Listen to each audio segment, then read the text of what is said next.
Buenas tardes. En este video hablaremos de la fisiología del dolor. Primero explicaremos qué es el dolor.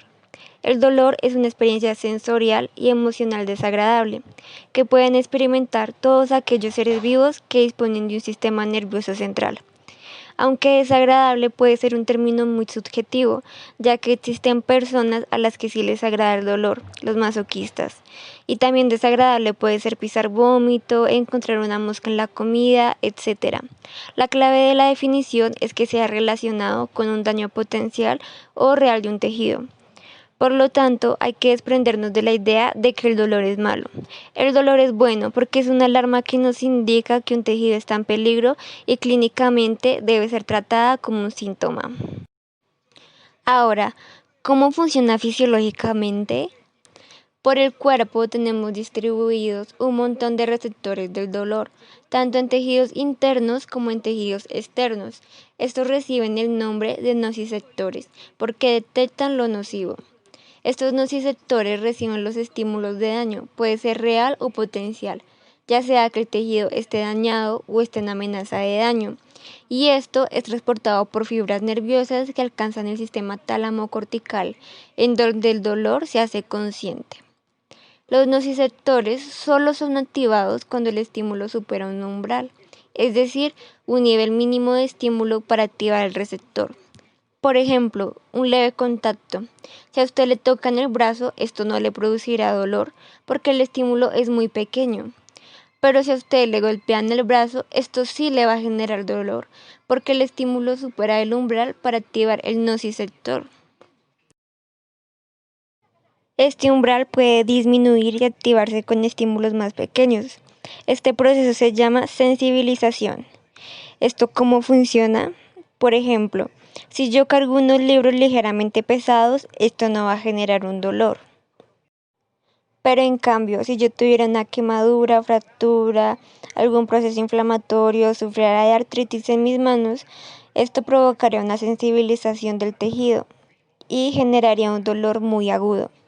Esto es debido a que el umbral del dolor disminuyó. La activación de los nociceptores se da por sustancias algógenas, es decir, sustancias capaces de producir dolor, como las que podemos ver en esta tabla, en donde podemos ver su fuente u origen, la enzima implicada y el nivel de estímulo del dolor.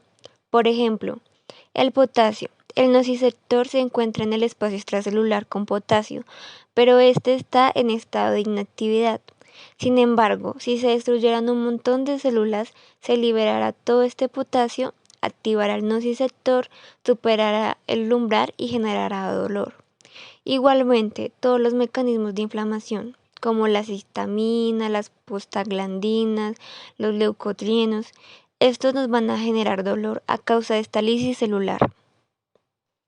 Ahora, es importante aclarar que no todo lo que se encuentra en el cuerpo duele. Por ejemplo, los líquidos del cuerpo como la sangre, el líquido celular raquídeo, la orina, todo esto no duele. Lo que sí duele son los epitelios, la piel siendo el más importante, el tejido celular subcutáneo, el músculo liso del intestino, el músculo cardíaco, el músculo esquelético, los músculos en general. El cerebro, a pesar de que en este se encuentra el punto donde se interpretan los dolores, este no posee inervación, por lo tanto no duele. Pero lo que sí genera dolor de cabeza, una cefalia, son los nervios, las meninges, los vasos. Por ejemplo, meninges, meningitis, vasos, migraña, y así sucesivamente.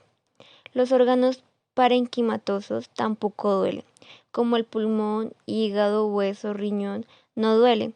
Lo que realmente duelen son las estructuras anexas u unidas a ellos, como el pleura en caso del pulmón, la cápsula de Gleason que envuelve al hígado, el periosto en el caso del hueso.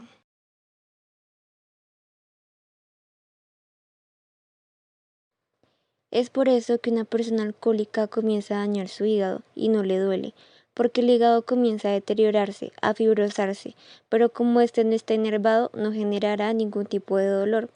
Cuando el hígado se inflame o entre en hepatitis y crezca de tamaño, va a estirarle a la cápsula de Gleason y ese estiramiento es el que va a producir el dolor. Entonces, no es el hígado el que duele, es la cápsula. pero recordemos que este dolor en la cápsula es bueno, ya que nos alarma el crecimiento en el hígado y así nos permite detectar o prevenir posibles daños.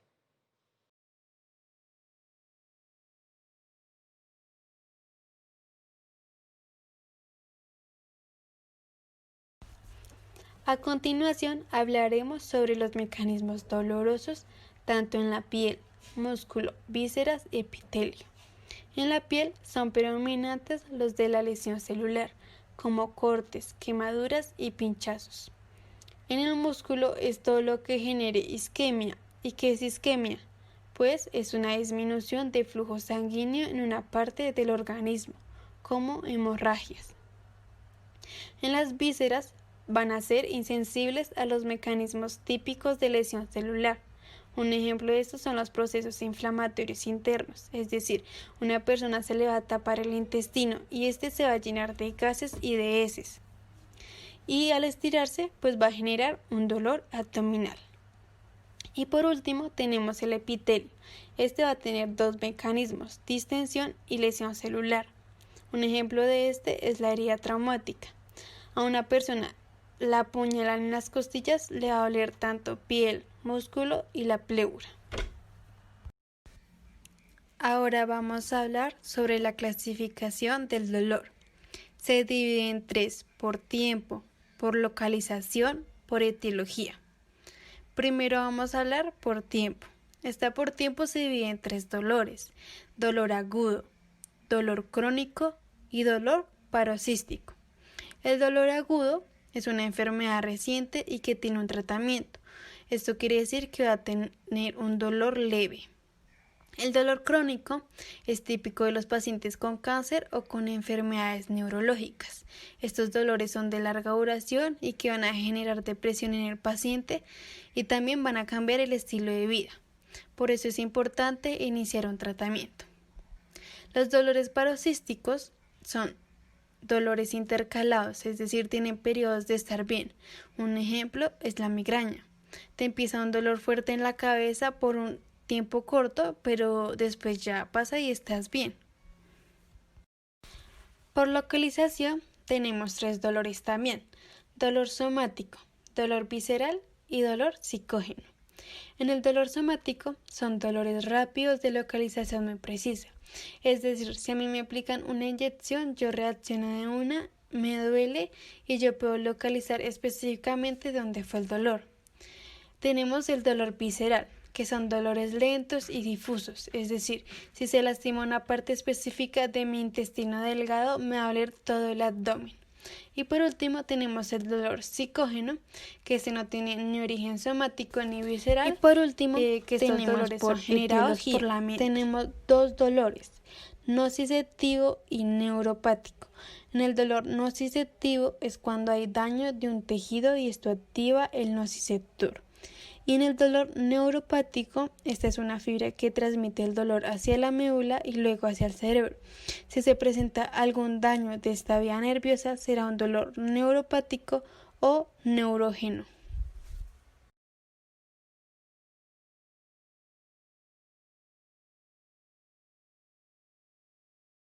Aspectos neurológicos del dolor. Las fibras tienen dos tipos de modalidades: las A delta y las fibras C.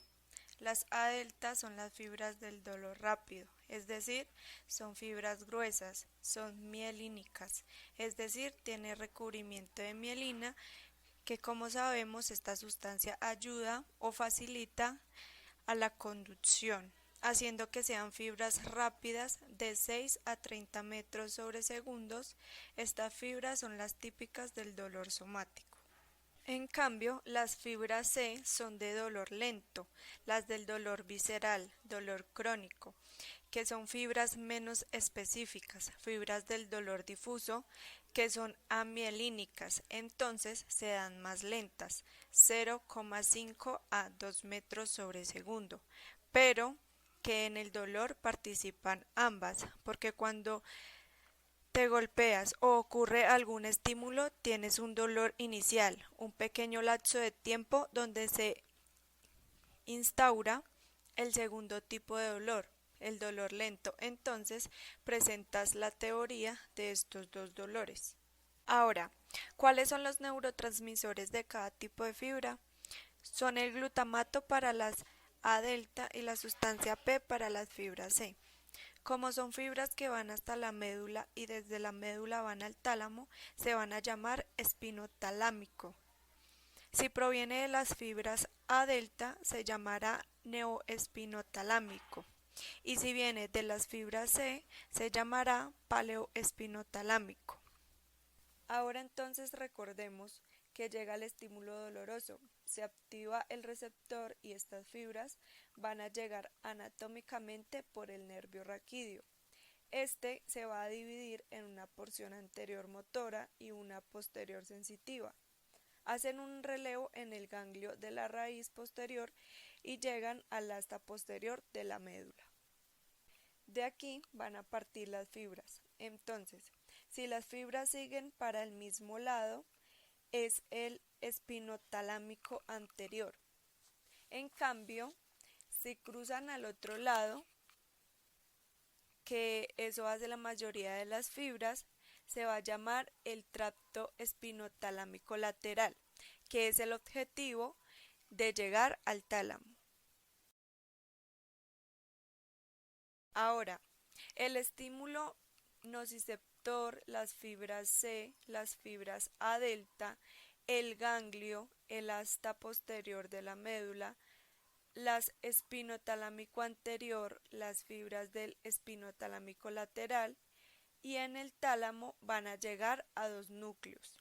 Al ventroposterior lateral, que es el que recoge las sensaciones del cuerpo, sea el tacto, la temperatura o la presión, y ventropostero medial, que es el que recoge las sensaciones de la cara y la cabeza.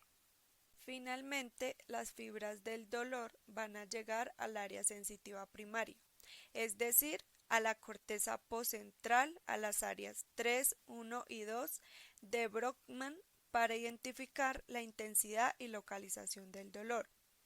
Al lado de esta está el área sensitiva secundaria, donde se interpreta la percepción y el significado del dolor que éste tiene. Y estas van a hacer una conexión con el sistema límbico para la parte o el componente emocional que tiene el dolor. Esto es importantísimo porque pacientes que estén sometidos constantemente al estímulo del dolor, o sea, al dolor crónico, van a generar cambios degenerativos, o sea, problemas del sistema límbico. Van a tener depresión, ideas suicidas o enfermedades psiquiátricas. Por eso el dolor crónico siempre debe tratarse. El sistema de analgesia endógena tiene 3 opioides naturales, los cuales son endorfina, dinorfina y encefalinas. Estos son neurotransmisores opioides, los cuales son producidos por el sistema nervioso central. Estos modulan la reproducción, la temperatura, el dolor, el hambre y las funciones reproductivas.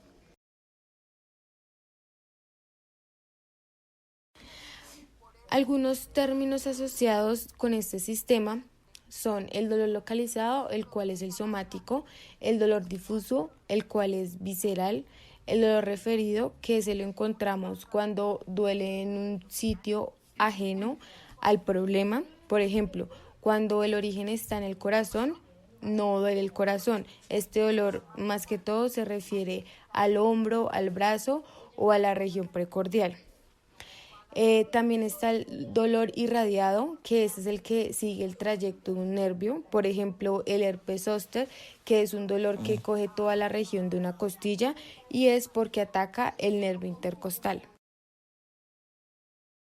Algunos términos neurológicos de este sistema que también son importantes es la aludenina, que es cuando un estímulo que normalmente no duele empieza a doler. La hiperalgesia, que es cuando un estímulo que sí es doloroso duele con un menor umbral. Está la anestesia, que es la pérdida de todo tipo de sensación. La palanestesia, que es la pérdida de percepción de la vibración. La hiperestesia, que es la percepción demasiado intensa de un estímulo táctil. Y la hiperpatía, que es la reacción anormalmente dolorosa y demasiado intensa a un estímulo doloroso. Esta está vinculada con la hiperalgesia.